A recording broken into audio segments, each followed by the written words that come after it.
สวัสดีครับทุกคนวันนี้เราจะมาซื้อ Add on SCP Survivor นะฮะเป็น Add on เกี่ยวกับพวกผีร้องไห้ในถ้ำนะฮะแล้วก็มีพวกตัวสีชมพูเป็นคล้ายๆเรือฮักเขียวๆนะฮะแต่มันสีชมพูไงแล้วก็มีตัวคล้ายๆแบบปีศาจอะไรสักอย่างหนึ่งแล้วก็หมุนไล่กานะครับแล้วก็มี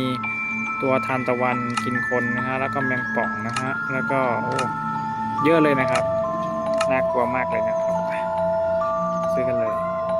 โอเคเราก็ได้ทำการชำระเงินไปที่เรียบร้อยนะครับ SCP Survivor นะฮะโอเคครับเราก็ได้มันแล้วเป็นแอคตอนที่น่าจะสนุกน่าดูนานเหลือเกินโอเคเดี๋ยวเราก็ไปโหลดกันเลยฮะปึ๊บ